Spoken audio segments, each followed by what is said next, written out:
Welcome, my dear listener. Tonight, I shall tell you of an age when the world was young and the stars were closer to men's hearts.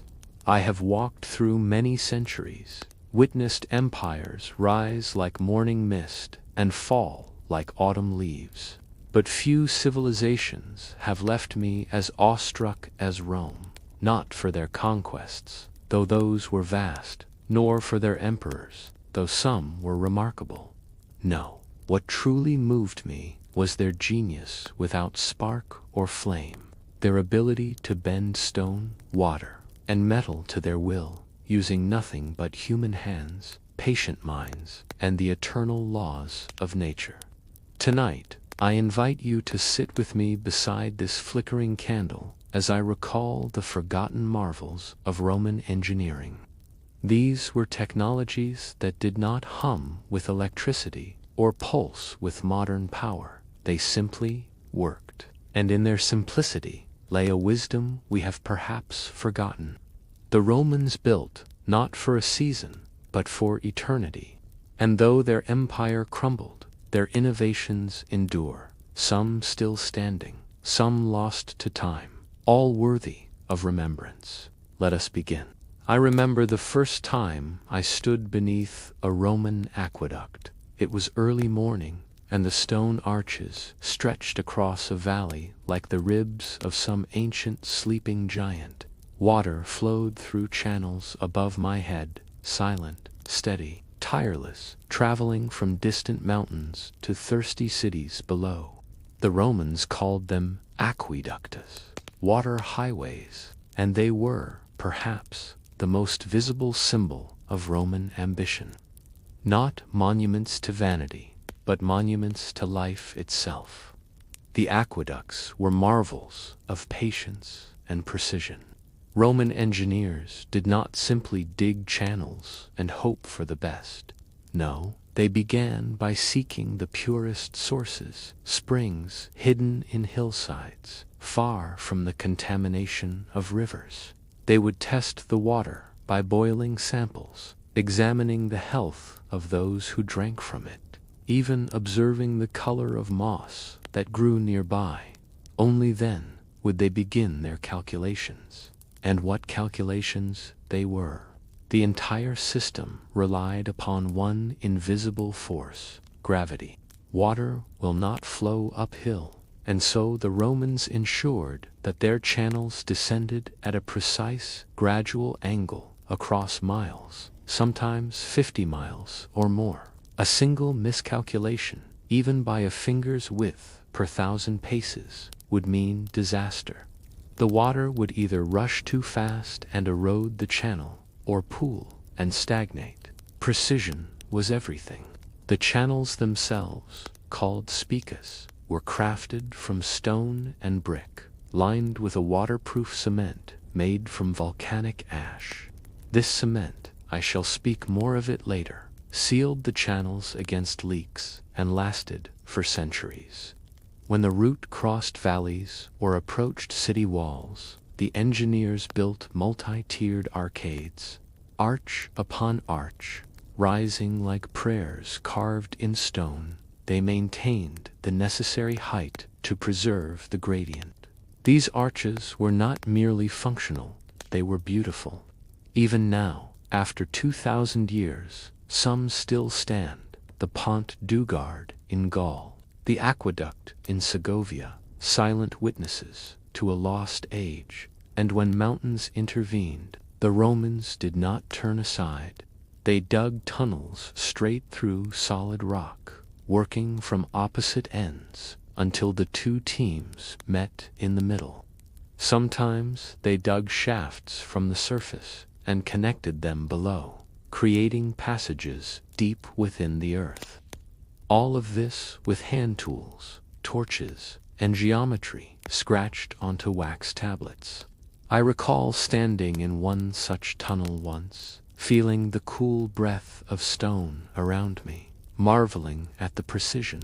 The margin of error when the two digging teams met was often mere feet, an achievement that should have been impossible. At journey's end, The water collected in great tanks called castella, then flowed through pipes of ceramic or lead to public fountains, bathhouses, toilets, and the homes of the wealthy. Clean water delivered daily to a city of 1,000,000 souls. The aqueducts were not merely engineering, they were philosophy made stone. They said, "We will bring life where there is none. We will turn desert into garden. We will endure." And endure they did. If the aqueducts brought life into Rome, then the cloaca maxima carried death away. The great sewer, though that name does it little justice, was one of Rome's oldest and most essential pieces of infrastructure. Built in the 6th century, before the Common Era, it began as a simple drainage ditch meant to prevent the Forum from becoming a swamp. But as Rome grew, so too did the cloaca. By the time of the emperors, it had become a sprawling underground network of stone tunnels, some large enough to row a boat through. The main passage was 12 feet wide and over 10 feet tall, a cathedral carved beneath the streets. I descended into it once, long ago, carrying a torch. The air was damp and cool, and the sound of rushing water echoed through the darkness like distant thunder. The walls were made of massive stone blocks, fitted together without mortar, held in place by the genius of the arch. The Romans understood that an arch distributes weight perfectly, allowing structures to bear loads no single stone could endure. The cloaca carried away rainwater and human waste from across the city. It emptied directly into the Tiber River, sweeping filth downstream and away from Rome's crowded streets. This was sanitation on a scale the world would not see again for over 1,000 years. Fresh water from the aqueducts flushed through public baths and latrines, feeding into the sewers below. It was a closed system, intake and outflow, designed to keep disease at bay, and it worked.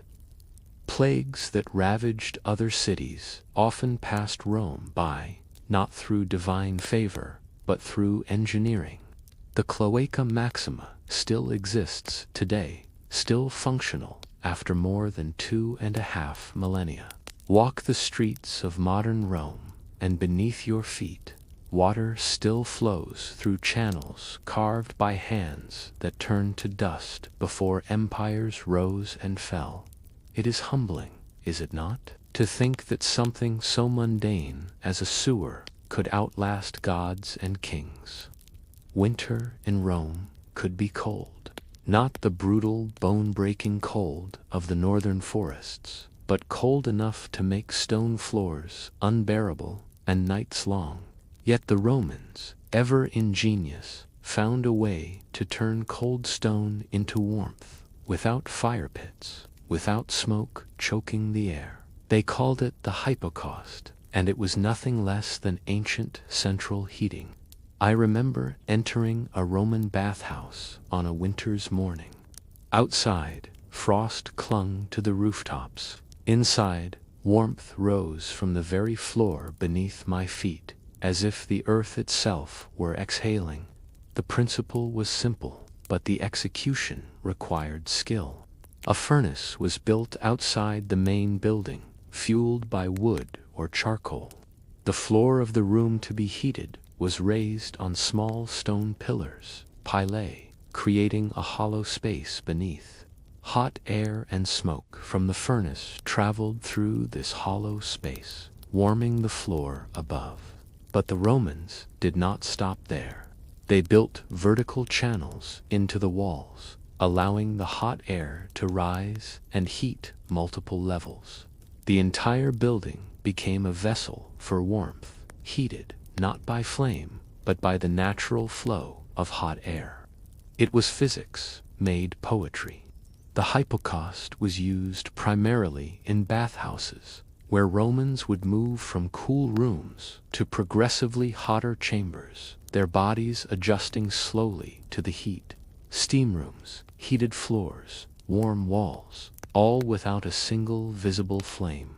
Wealthy Romans installed hypocausts in their private homes. To walk barefoot on heated floors in the dead of winter was a luxury reserved for those who could afford such marvels. But even the poor could visit the public baths, where warmth and cleanliness were available to all. I have seen many heating systems in my long life: roaring fireplaces, iron stoves, modern furnaces that hum with hidden machinery. Yet none possessed the elegance of the hypocaust. It asked nothing of the occupant, made no noise, required no tending once the furnace was stoked. It simply warmed. And in that simplicity lay genius.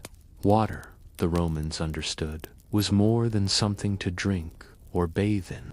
It was power itself, waiting to be harnessed along the rivers and streams of the empire. The Romans built water wheels, massive wooden contraptions, some towering 20 feet high, their paddles dipping into the current. When the water struck the paddles, the wheel turned, and that rotational force could be transmitted to machinery, grinding grain, sawing timber, hammering metal, crushing olives. I recall visiting a mill town in Gaul, where a single wheel powered 3 grinding stones simultaneously. The air was thick with flour dust, and the sound of the wheel, a deep, rhythmic creaking, echoed through the valley like the heartbeat of the earth. The Romans refined the design over centuries. There were undershot wheels, which sat partially submerged, pushed by the current beneath them. These were simple and effective, though not terribly efficient. Then there were overshot wheels, which received water diverted from above. The weight of the water, combined with the force of the flow, created far greater power, achieving efficiencies of up to 70%, remarkable even by modern standards. The most astonishing example I ever witnessed was at Barbajal, in southern Gaul. There, Roman engineers constructed 16 water wheels, arranged in a descending line down a hillside. 2 aqueducts fed water to the top, and each wheel powered a pair of grinding stones. The complex could produce up to 25 tons of flour each day, enough to feed tens of thousands. It was, perhaps, the first industrial production line in history. A glimpse of a future the Romans themselves did not live to see. Water wheels spread across the empire, from Hispania to Syria. They ground grain, sawed wood, fulled cloth, and powered trip hammers for metalworking. Wherever there was flowing water, the Romans found a way to make it work for them. And when the empire fell, many of these wheels continued turning, maintained by medieval villagers who had forgotten the names of those who built them, but remembered their usefulness. Some turned for 1,000 years. If you were to ask me which Roman innovation impressed me most, I would not hesitate. Their concrete, we call it opus cementitium, Roman concrete. Though that name does it little justice, it was not merely a building material. It was a kind of alchemy, a mixture that grew stronger with time, that healed its own wounds, that laughed at the sea and endured millennia. The recipe was deceptively simple: lime, volcanic ash, water, and chunks of stone. The volcanic ash, called pozzolana, came from the slopes of Mount Vesuvius and other volcanic regions. When mixed with lime and water, it created a chemical reaction that produced a material unlike anything the world had seen. Modern concrete crumbles over decades. Roman concrete endures for centuries. I have stood inside the Pantheon in Rome, gazing up at its dome, still the largest unreinforced concrete dome in the world. It was completed in the year 126 of the Common Era, and it stands today as perfectly as the day it was finished. Rain falls through the open oculus at its center, and the floor drains gently away, just as the architects intended. But the true magic of Roman concrete revealed itself in water. When cracks formed in structures exposed to seawater, harbor walls, bridge, piers, something remarkable happened.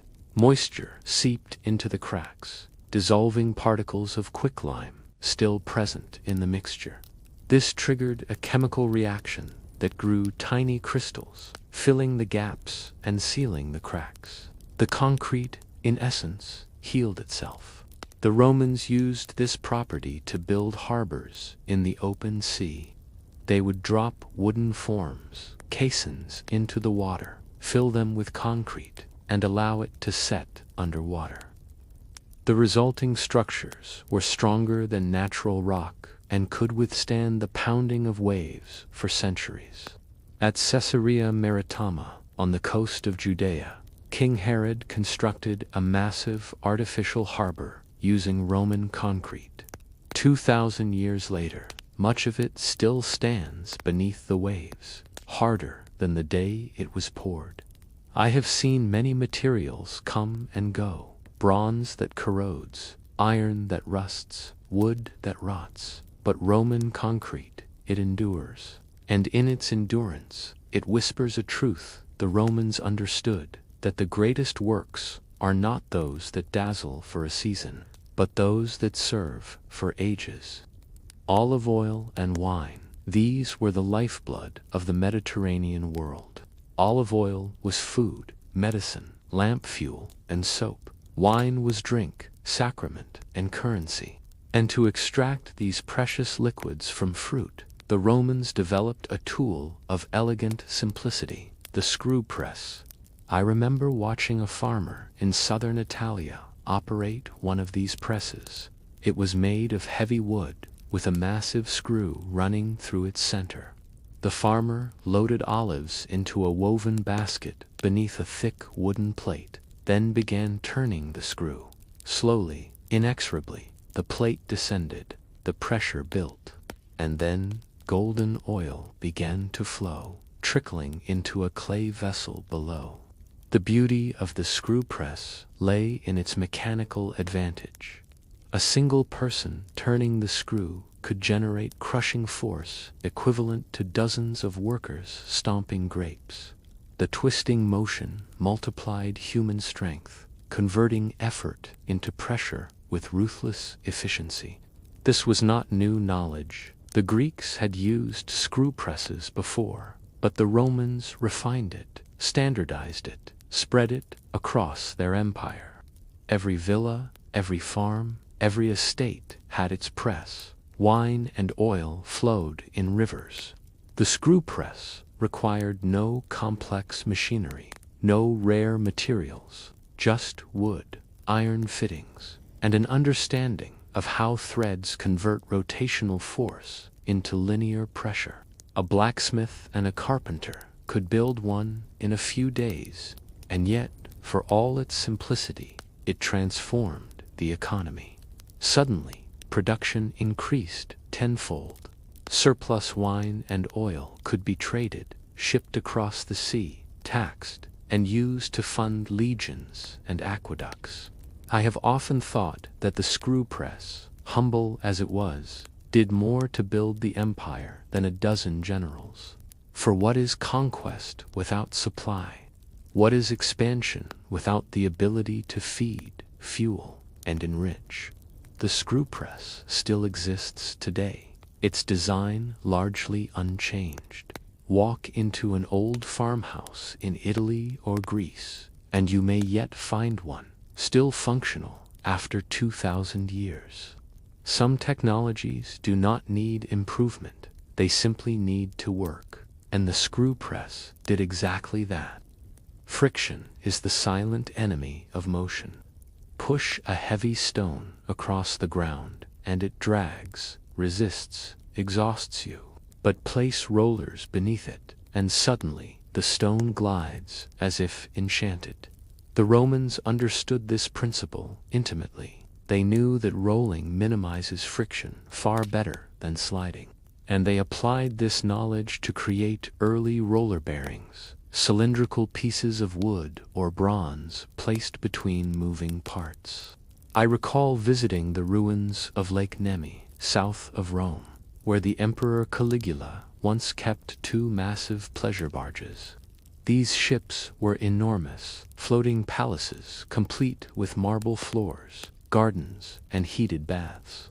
When archaeologists drained the lake in the 1930s, they discovered evidence of roller bearings used in the ship's steering mechanisms. Cylindrical bronze pieces, carefully machined, allowed heavy components to rotate smoothly. Without these bearings, steering such massive vessels would have required the strength of dozens of men. The Romans used roller bearings in cranes, winches, and heavy doors throughout the empire. Temple doors weighing tons could be opened by a single priest because they turned on bronze rollers set into stone channels. It is a simple idea, almost laughably so, yet its impact was profound.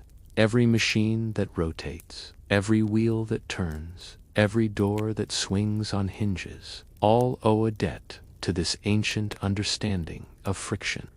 I have seen this principle rediscovered again and again throughout history, as if each age must learn anew what the Romans knew instinctively, that the path of least resistance is not laziness, but wisdom. Even now, the bearings in your machines, the wheels on your vehicles, they are descendants of those bronze cylinders placed between stone and wood by hands that crumbled to dust millennia ago.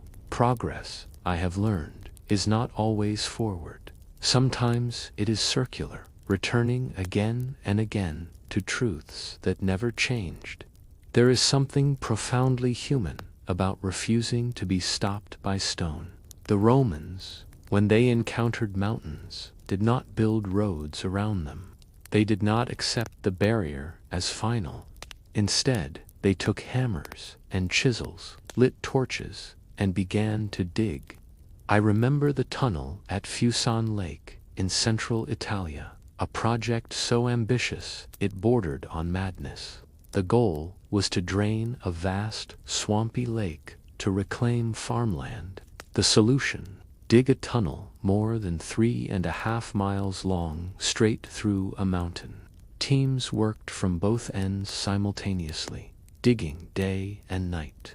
They used only hand tools, iron chisels, hammers, wooden wedges soaked in water that expanded and cracked the stone. Progress was measured in inches. The margin of error, when the two teams finally met in the middle, was only a few feet, an achievement that should have been impossible without modern surveying equipment. Yet they did it using wooden measuring sticks, basic geometry, and sheer, stubborn determination. The challenges were immense. Water flooded the tunnels. Cave-ins buried workers alive. The air grew thin and foul. Yet the Romans developed solutions: ventilation shafts to bring fresh air, wooden support structures to prevent collapse, drainage channels to redirect water. When the tunnel was finally completed, the lake drained and fertile land appeared where once there had been only marsh. These techniques were used across the empire to drain mines, to create underground sections for aqueducts, to build passageways through hills for roads. The Romans did not conquer the earth with magic or divine favor. They conquered it with patience, precision, and the willingness to work in darkness for years on end. I have walked through many tunnels in my long life, modern ones, lit with electric lamps and bored by machines. Yet none have moved me as much as those Roman passages carved by torchlight, where you can still see the chisel marks on the walls. Each mark is a testament. We were here. We did not yield. We endured. Time, before the Romans, was a fluid thing. The sun rose, the sun set, seasons turned, but precise measurement of hours. that was a luxury reserved for priests and astronomers. The Romans changed that. They made portable sundials, small pocket-sized instruments that allowed anyone to know the time anywhere in the empire. I remember seeing merchants in the Forum consulting these little devices, adjusting their business hours, scheduling meetings with the precision of modern appointments. It was democracy of a sort, time for everyone, not just the elite. The principle was simple. A small rod or metal piece, called a gnomon, cast a shadow onto a marked surface. The position of the shadow indicated the hour, but the genius lay in the customization. Roman engineers understood that the sun's angle changes with the seasons and with latitude. A sundial calibrated for Rome would be useless in Britannia. And so they performed complex mathematical calculations, carving different scales for different months, tailoring each dial to its specific location. These devices had no moving parts, no batteries, no fragile mechanisms. They were carved from bronze or stone and could last for centuries. In some ways, they were more accurate than early mechanical clocks, which tended to drift and require constant adjustment. I have held one of these sundials in my hand, a small bronze disc no larger than a coin, yet inscribed with such precision that even after 2,000 years, it still told the time correctly when held in the sun. It is easy to forget, in an age of atomic clocks and smartphones, how revolutionary this was. The Romans democratized time itself, making it available not just to kings and priests, but to farmers, soldiers, and merchants. And in doing so, they changed how civilization functioned. Meetings could be scheduled, work could be coordinated, time became a shared resource, measured and managed. Some innovations changed the world with fire and steel. Others do it with shadows and mathematics. The Romans understood both. Sundials, for all their elegance, had one fatal flaw. They needed sunlight. On cloudy days at night, indoors, they were useless. The Romans needed something more reliable, something that could measure time regardless of weather or darkness. And they found it in water. The clepsydra water clock was not a Roman invention. It came from the Greeks, particularly from the genius of Ctesibius of Alexandria. But the Romans adopted it, refined it, and used it throughout their empire. I remember visiting a courthouse in Rome where a water clock stood in the corner, its gentle dripping marking the passage of time during trials. Lawyers were allotted a certain amount of water for their arguments. When the container emptied, their time was up. Justice measured in droplets. The basic mechanism was simple. Water flowed at a constant rate from one container to another. As the receiving container filled, a float rose, connected to a dial that marked the hours. But Ctesibius's design was far more sophisticated. He understood that the length of daylight hours changed with the seasons. Summer days were longer than winter days, and so he incorporated a system to adjust the mechanism accordingly. Water flowed through a siphon and over a small water wheel. Using gears, this wheel rotated the time chart itself, compensating for the changing length of the day. At the end of each day, excess water triggered a reset mechanism, preparing the clock for the next cycle. It was brilliant, a self-adjusting, mechanical timekeeper that required no intervention beyond keeping the water supply steady. Water clocks spread throughout the empire, used in military camps, government buildings, and wealthy homes. They allowed Romans to measure time at night, to coordinate guard shifts, to schedule activities without relying on the sun. I have often marveled at this, that water, the same substance that flowed through their aqueducts and powered their mills could also measure the passage of time itself. The Romans saw connections between things that others missed.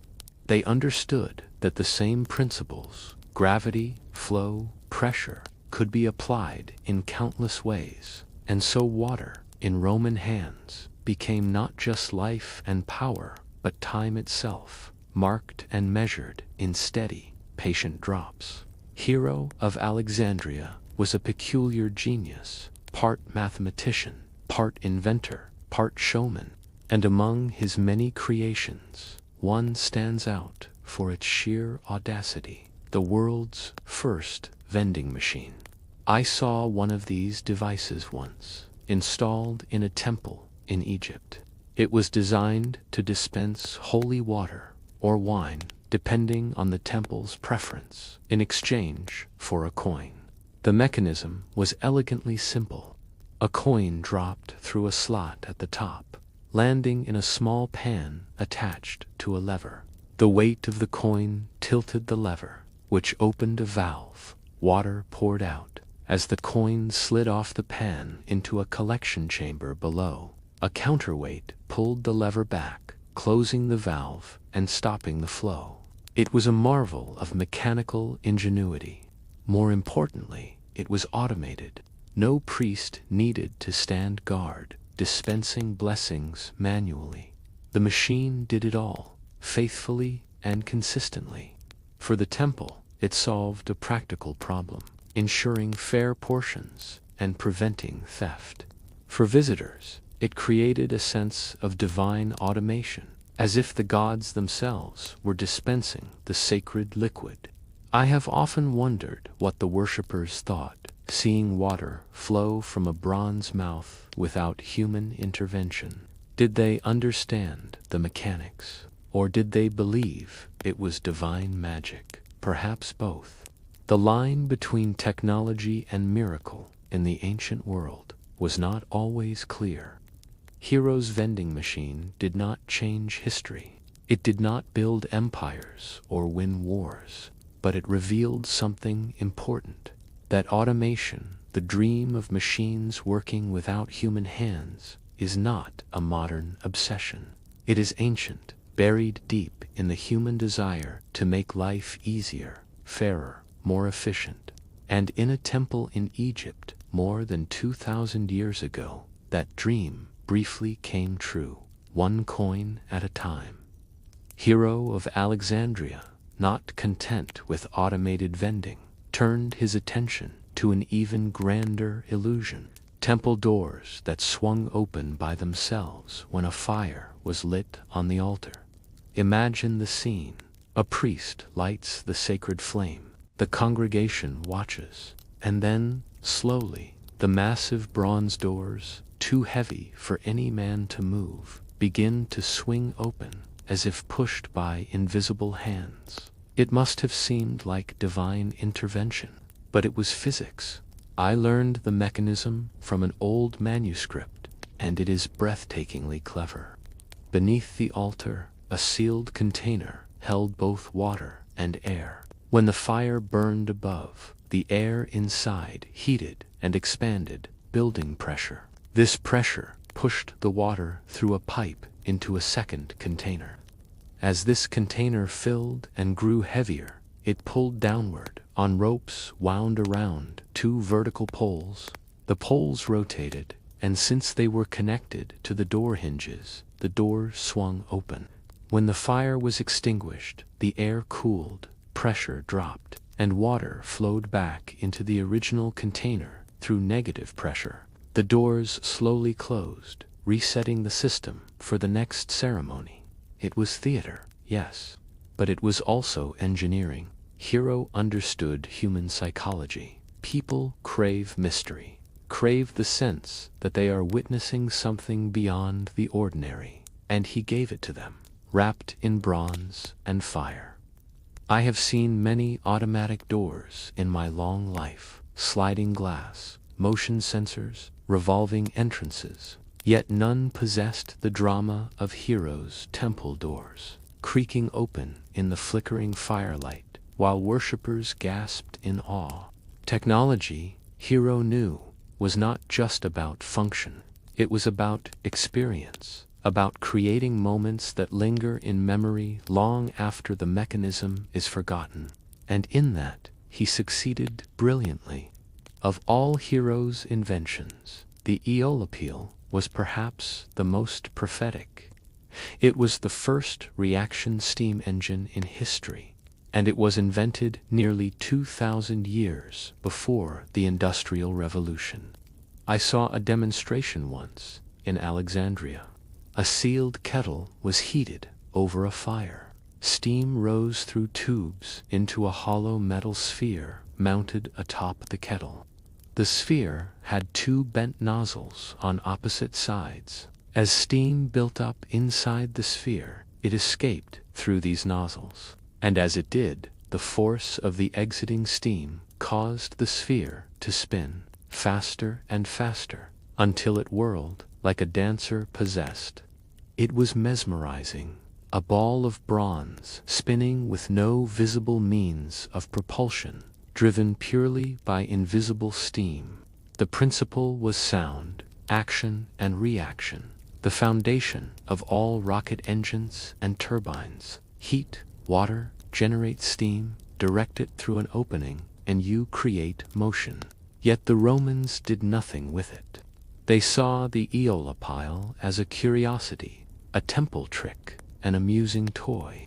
They did not imagine factories powered by steam, ships driven across oceans, trains thundering across continents. They could not see the future it promised. I have often wondered why. Perhaps they had no need. Slave labor was cheap, water wheels plentiful. Perhaps the leap from toy to tool was too great. Or perhaps it was simply not their time. History is full of such moments. Inventions that arrive too early. Ideas that bloom in the wrong season.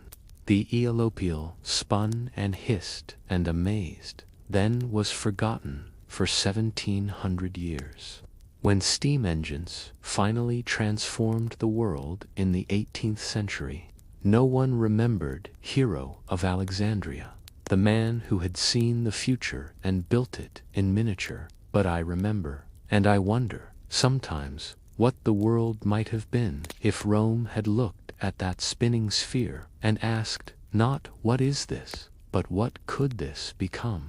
In the late 4th century of the Common Era, a Roman craftsman created something impossible, a glass cup that appeared green in reflected light but glowed red when light passed through it.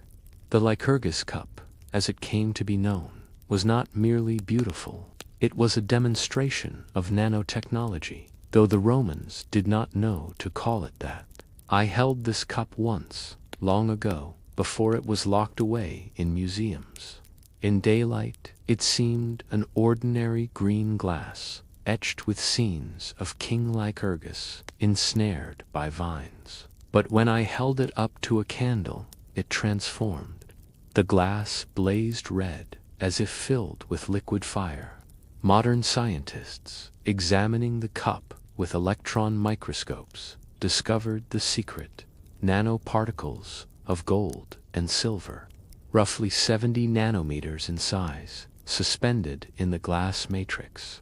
These particles interact with light in ways that produce the dichroic effect, different colors depending on whether light is reflected or transmitted. But here is the mystery. How did Roman craftsmen, working with nothing but furnaces and hand tools, manage to create particles so small they cannot be seen with the naked eye? We do not know. The technique was lost, perhaps deliberately, perhaps accidentally. No written record survives.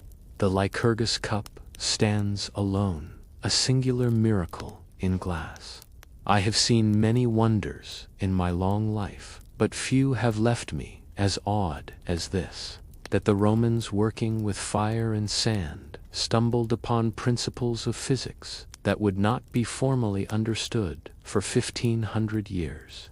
They did not know what they had created. They knew only that it was beautiful, and that sometimes beauty is enough. There is a legend, recorded by Petronius and Pliny the Elder, of a craftsman who presented the emperor with a glass cup. The emperor, skeptical, dropped it on the floor. The cup did not shatter, it merely dented. The craftsman picked it up, drew a small hammer from his robes, and gently tapped the dent back into shape. The cup was whole again. The emperor, rather than rewarding this genius, had him executed.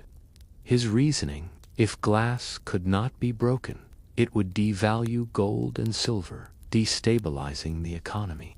And so, the secret of flexible glass, vitrium flexile, was lost. Or, so the legend goes. Modern scholars debate whether this story is true. Some believe it is allegory, a cautionary tale about innovation threatening power. Others think there may be truth to it, that some form of highly resilient glass was briefly created and then suppressed. One theory suggests it may have been borosilicate glass, made by adding boron trioxide to the glass mixture. This creates a material far more resistant to thermal shock and physical stress, and borax, a source of boron, was available in antiquity. But we will never know for certain. No samples survive. No recipes endure. I find it fitting, somehow, that this particular Roman technology exists only as a ghost story, a tantalizing glimpse of what might have been, whispered across centuries, impossible to prove or disprove. Perhaps the craftsman never existed. Perhaps the flexible glass was never made. Or perhaps the emperor truly did execute the inventor, and with him died a secret that could have changed the world. History is full of such losses, and we are poorer for them.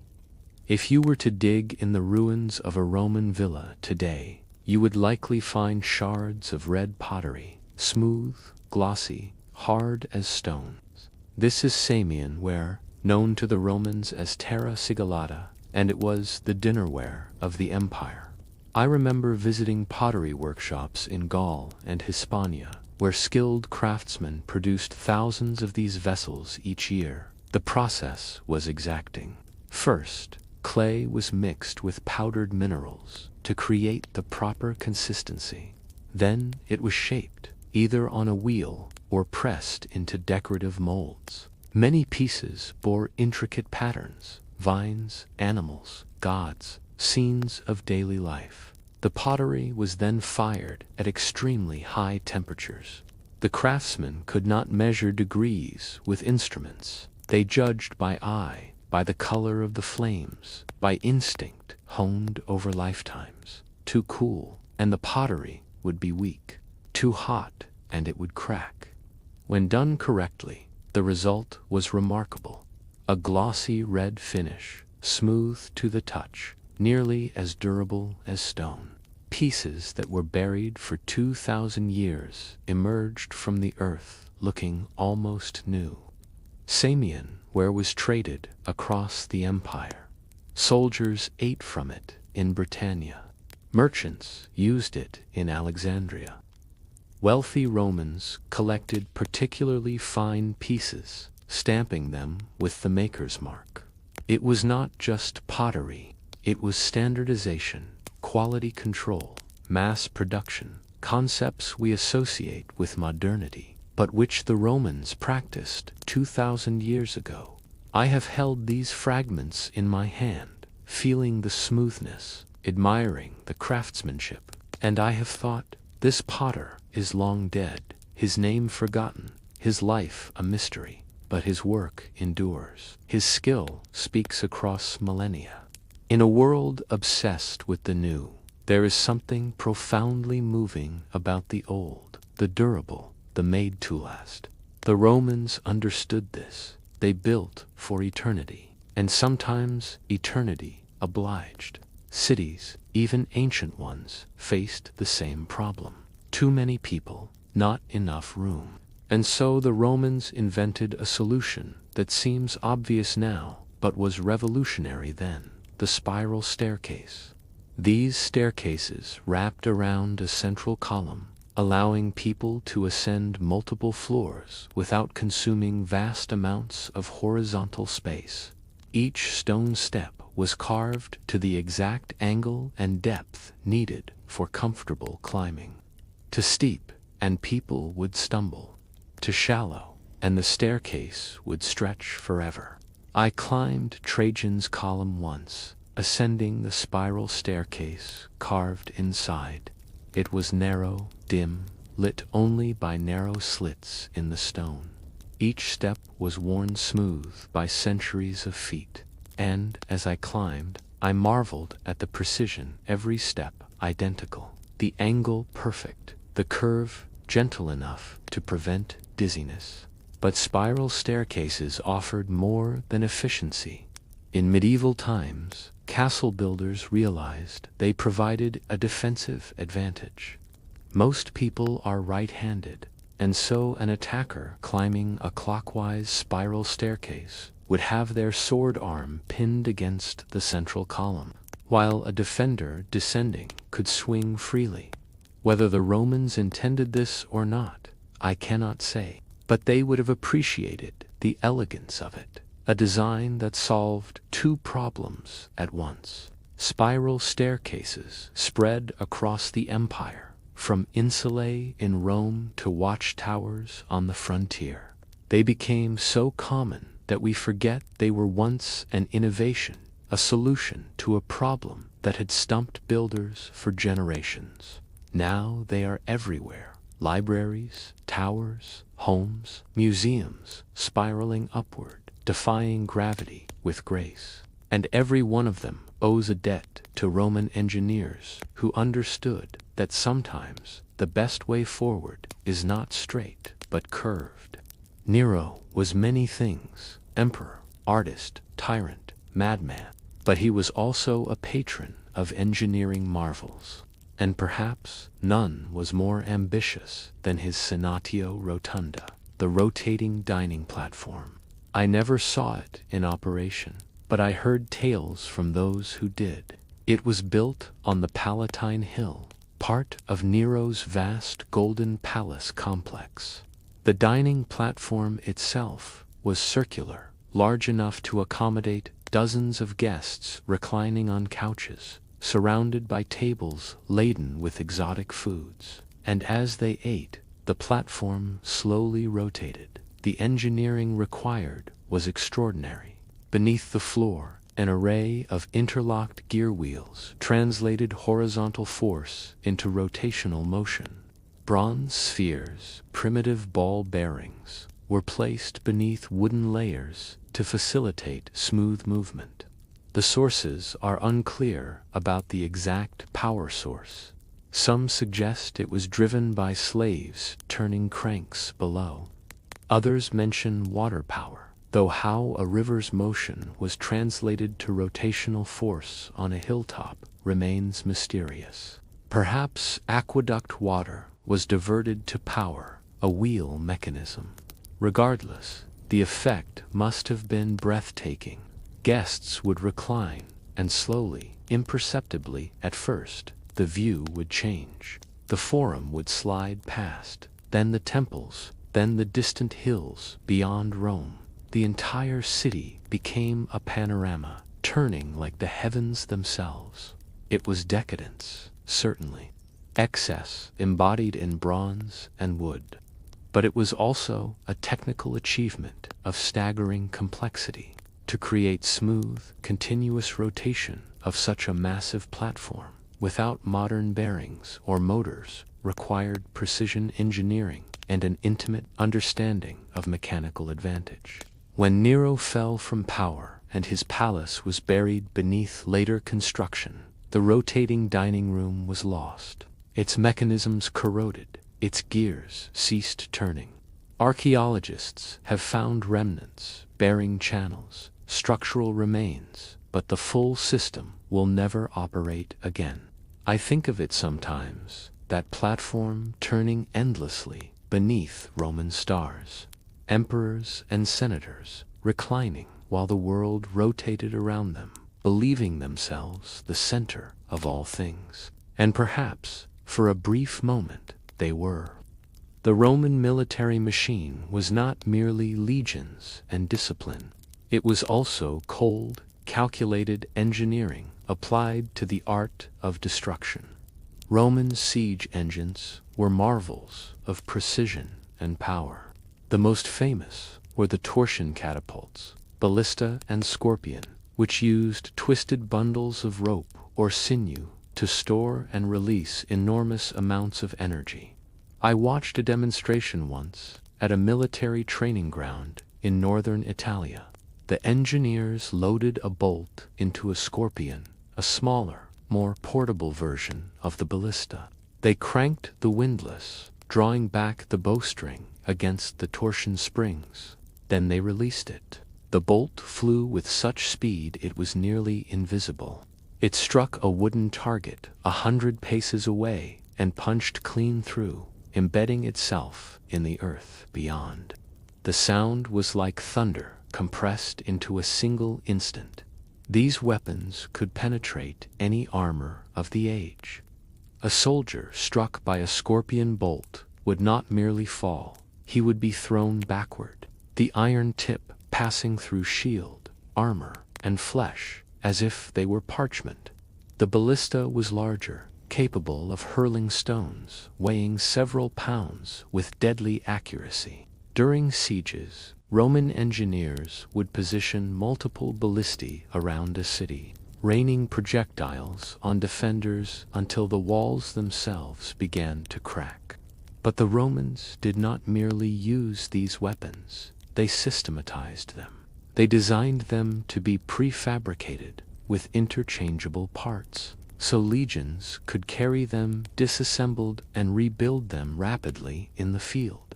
They trained engineers to calculate trajectories, adjust for wind, compensate for the weight of ammunition. There was even a portable version, the charaballista, mounted on a cart drawn by mules, allowing rapid repositioning during battle. I have seen many weapons in my long life. I have seen cannons that shook the earth, rifles that killed from impossible distances, bombs that turned cities to ash. But there was something particularly ruthless about Roman siege engines, their cold precision, their mechanical inevitability. They did not kill with rage or passion. They killed with math, and cities that stood for centuries fell before them. Not because Rome's soldiers were braver, but because Rome's engineers were smarter. Information is power. The Romans understood this long before the age of printing presses and digital networks. And so they created the Acta Diurna, Daily Acts, the world's first newspaper. I remember seeing these bulletins posted in the forum, crowds gathering to read the latest news, carved into stone or metal tablets. They were updated regularly, some daily, some weekly, and covered a remarkable range of topics. Military victories were announced, of course. Triumphant generals, returning from Gaul or Germania, would see their deeds immortalized in brief, glorious prose. But the Acta also included birth and death notices, legal decrees, Senate proceedings, upcoming festivals, and even the results of gladiatorial games. Cicero once complained that the Acta contained too much tittle-tattle and not enough serious political analysis, which tells you that even in ancient Rome, people argued about what constituted real news versus entertainment. The tradition began modestly. Originally, the Acta were private records of Senate meetings kept by scribes for archival purposes. But in 59 years before the Common Era, Julius Caesar made them public. It was a brilliant political move. By controlling the narrative, he could shape public opinion and ensure his version of events reached the people directly. The tablets were posted in busy public areas where they could not be missed. People would stop, read, discuss, argue. The acta became a focal point for public discourse, a shared reference point for civic life. Copies were sometimes made and sent to distant provinces, allowing news from Rome to spread across the empire. A governor in Britannia could learn of political developments months old but still relevant. The empire, vast as it was, maintained a thread of common knowledge. In a sense, the Acta Diurna were more than just news. They were a tool of empire, a way to project Roman identity, to remind citizens and subjects alike that they were part of something larger, connected by shared information.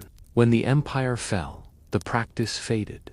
Stone tablets were reused for other purposes, metal ones melted down. For centuries, news once again became localized, fragmented, oral.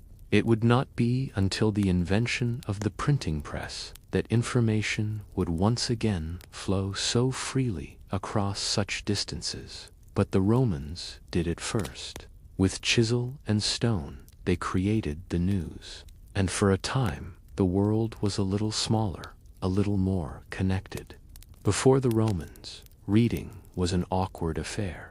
If you wanted to record information, you carved it into heavy clay tablets or scratched it onto sheets of papyrus glued together into long scrolls. Scrolls were cumbersome. They could stretch 30 feet or more. To read the end, you had to unroll the entire thing, then carefully roll it back up when finished. Finding a specific passage meant unrolling, searching, re-rolling. Libraries stored them in jars or bins. They were fragile, prone to tearing, difficult to organize. And then the Romans invented the codex, the bound book. It began simply enough. Julius Caesar, needing a portable way to keep notes, bound together several wax tablets. These tablets could be written on with a stylus, erased and reused. When bound with leather thongs or metal rings, they created something resembling a modern notebook. Over time, the concept evolved. Instead of wax tablets, people began binding pages made of parchment, treated animal skin that could be written on with ink. These pages were folded, stacked, and sewn together along one edge. A cover of wood or leather protected them. The result was revolutionary. A codex was easier to handle, easier to store, easier to reference. You could flip to any page instantly. You could write on both sides of each sheet, doubling the information density. Multiple codices could be stacked neatly on shelves. I remember visiting an early Christian monastery where monks were copying Gospels into codex form. The scriptorium was quiet, filled only with the scratch of quills and the whisper of turning pages. Each codex took months to complete, every letter carefully formed, every page a work of devotion. The codex format proved particularly valuable for religious texts. Christians adopted it enthusiastically, using it to produce copies of the Bible that could be carried, read, and distributed far more easily than scrolls. This portability aided the spread of Christianity throughout the empire and beyond.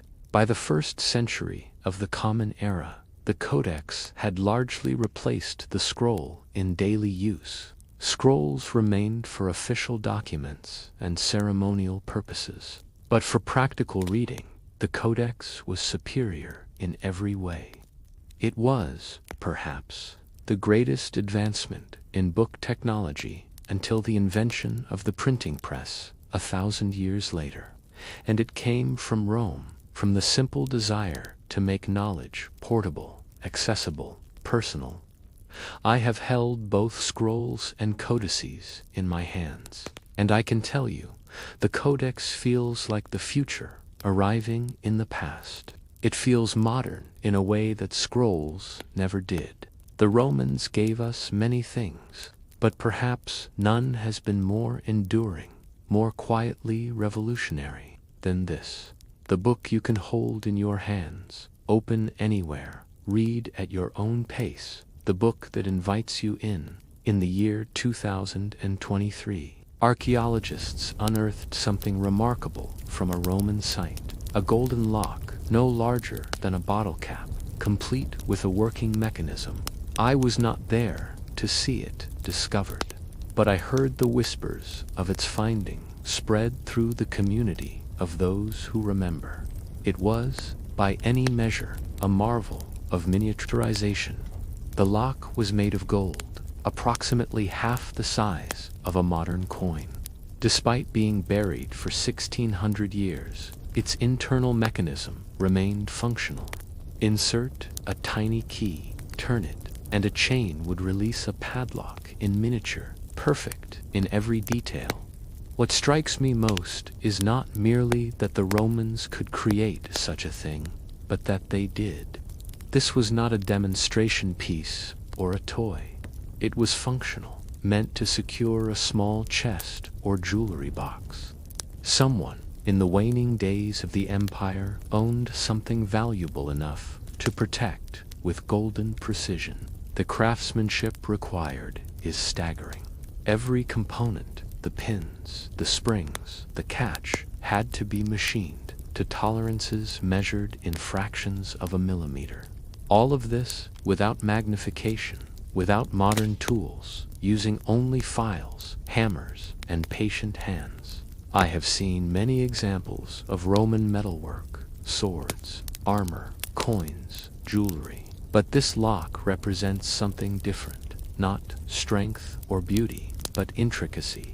It is proof that Roman craftsmen could work at scales that challenge even modern jewelers. It also raises questions. How common were such locks? Were they unique commissions for the wealthy, or did skilled locksmiths produce them regularly? What other miniature mechanisms existed that have not survived or have not yet been discovered? We will likely never know. The lock exists in isolation, a single surviving example of a craft that died with the empire. But it reminds us that when we speak of Roman technology, we must expand our definition. It was not merely massive aqueducts and concrete domes. It was also this, a lock small enough to rest on a fingertip, still functional after millennia, still guarding secrets long forgotten. If you were to ask a Roman what their greatest achievement was, many would answer without hesitation. The roads, the Viae Roman roads, were more than simple paths. They were arteries of empire, carrying legions, merchants, messengers, and ideas across vast distances with unprecedented speed and reliability. At its peak, the network stretched over 400,000 kilometers, enough to circle the Earth 10 times. 29 major military highways radiated from Rome like spokes from a wheels hub, and everywhere they went, civilization followed. I have walked many Roman roads in my long life.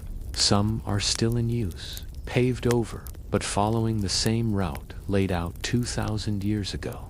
Others are abandoned, overgrown, visible only as faint lines in the landscape, but all share the same characteristics: straightness, durability, precision. Roman road building began with surveying. Engineers used a tool called a groma, a long pole with weighted spokes to establish sight lines and ensure the route was as straight as possible. They preferred to go through obstacles rather than around them, tunneling through hills, building bridges over rivers. Anything to maintain that perfect line. Once the route was established, workers built a raised earthen foundation called an agger. This elevated the road above the surrounding terrain, ensuring drainage and preventing flooding. Then came the layers, large stones at the bottom for stability, smaller stones and gravel for structure. and finally large paving slabs fitted together so tightly that weeds could barely grow between them. The road surface was curved higher in the middle than at the edges, so rainwater would run off into drainage ditches flanking the road. The construction was performed not by slaves, as one might expect, but primarily by Roman soldiers. Legions were not merely fighting forces, they were engineers. When not at war, they built infrastructure. This served multiple purposes. It kept the troops fit and disciplined. It connected military outposts, and it created economic networks that enriched the empire. Every Roman mile, approximately 1,000 paces, was marked with a stone milestone. These were not simple markers. They were inscribed with the reigning emperor's name and titles, the distance to the nearest major city, and sometimes instructions for travelers. For the first time in human history, you could know exactly where you were and how far you had to go. The roads transformed travel. Before Rome, journeys were dangerous, slow, unpredictable. Roads were little more than muddy tracks that became impassable in winter. After Rome, you could travel from Hispania to Syria in relative comfort, knowing that every few miles there would be a way station offering food, water, and shelter. Messages could travel at unprecedented speeds. The imperial post, Cursus Publicus, used relay stations to keep fresh horses available. Urgent dispatches could cover 150 miles in a single day, a speed that would not be regularly exceeded until the invention of the telegraph. But the roads were more than practical infrastructure. They were symbols. When Rome built a road into newly conquered territory, it was a statement. You are part of the empire now. Resistance is futile. We have connected you to something larger. And it worked. Trade flourished. Cities grew along the roads. Latin spread. Roman customs, laws, and ideas flowed along those stone pathways, transforming diverse peoples into a unified civilization. When the empire fell, the roads remained. Medieval kingdoms used them. Modern highways often follow their routes. In some places, the original Roman paving is still visible beneath modern asphalt, still bearing weight after 2,000 years. I have stood at the Appian Way outside Rome, the queen of roads, and felt time collapse. The stones beneath my feet were laid before the birth of Christ. Legions marched on them. Senators traveled in litters. Slaves shuffled in chains. Saints walked toward martyrdom. Emperors rode in triumph. And now tourists stroll with cameras, marveling at the durability. The roads say, we were here. We connected the world. We endured. And they have. They still do. War creates wounds. And wounds, if not treated properly, create death. The Romans, who waged war constantly across 3 continents, became masters of battlefield medicine.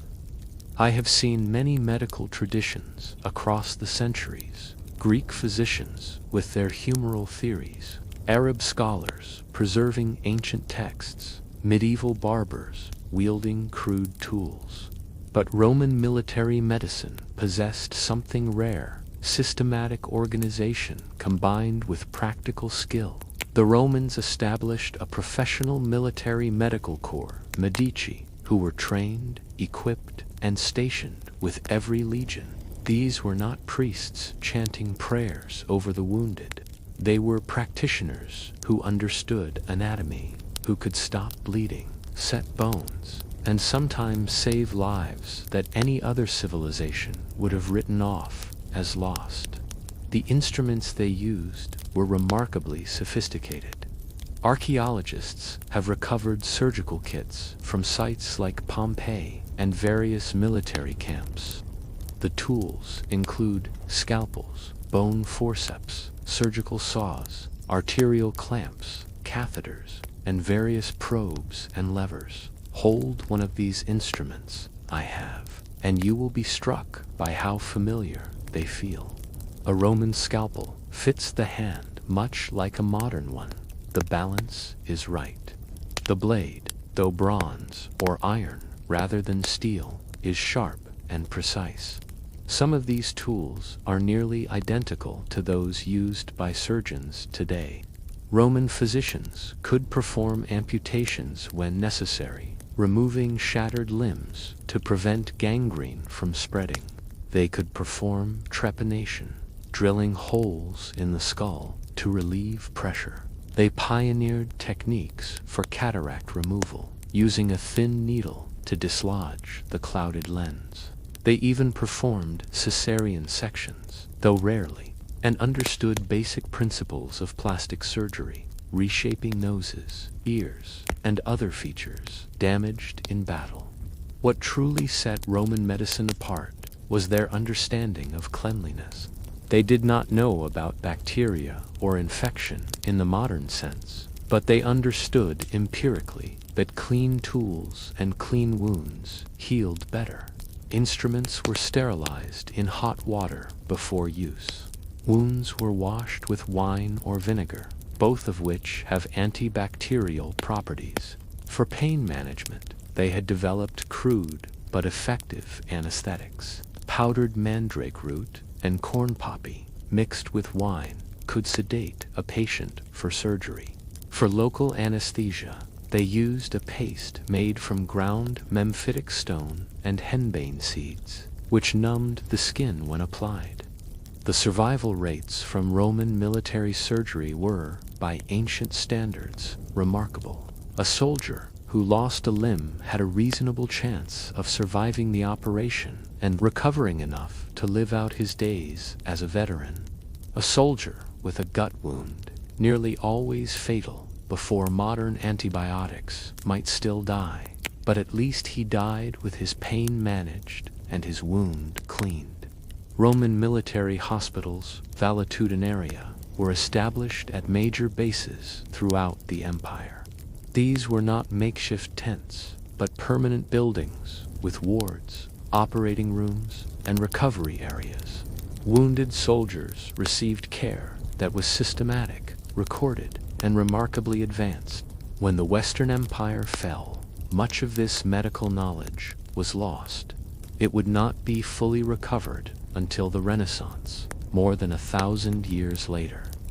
I have walked through the ruins of Roman hospitals, seen the surgical tools displayed in museums, read the medical texts that survived, and I am struck by a profound sadness that such knowledge was achieved, then forgotten, then had to be painfully relearned by civilizations that believed themselves more advanced. The Romans knew how to save lives. They did it every day, on battlefields from Botania to Mesopotamia. Their surgeons were not perfect. Many patients still died. Infection was common. Pain was unavoidable. But they tried. They innovated. They saved who they could. And that, perhaps, is as noble as any monument they built. And so we come to the end of our journey through Roman ingenuity. I have told you of aqueducts that defied gravity, sewers that saved cities from plague, floors that breathed warmth, wheels that turned with rivers, and concrete that healed itself. I have spoken of presses that multiplied strength, bearings that conquered friction, tunnels through mountains, sundials in pockets, and clocks that ran on water. I have shared with you the marvels of hero vending machines, automatic doors, spinning spheres of steam. I have described glass that changed color, pottery that lasted millennia, staircases that spiraled upward, and dining rooms that turned with the sky. I have recounted engines of war, newspapers carved in stone, books that could be held, locks smaller than coins, roads that connected continents, and surgeons who saved lives with steel and knowledge. 24 technologies, 24 solutions to problems both grand and humble. And not one of them required electricity, computers, or modern machinery.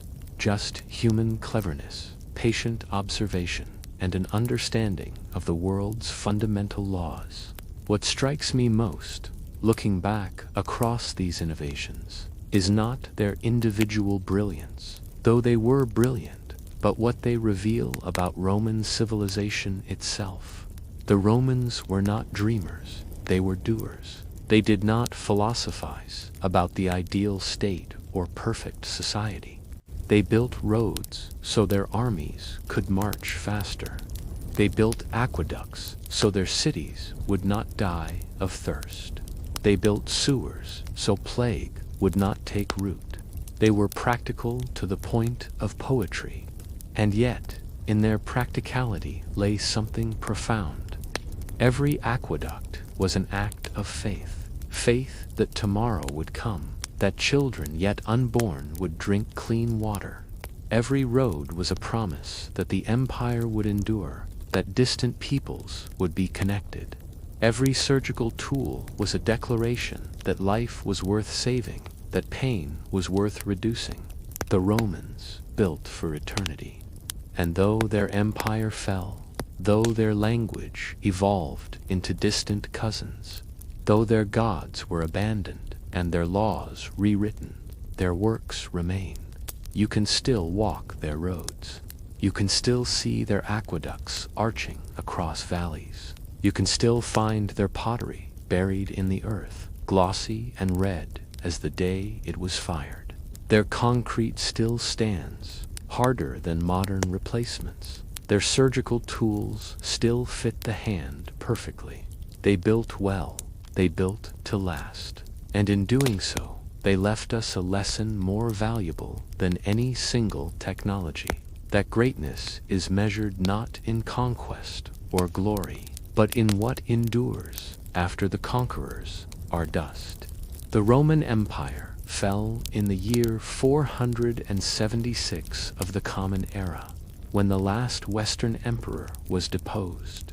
But Roman engineering, Roman innovation, Roman genius that never fell.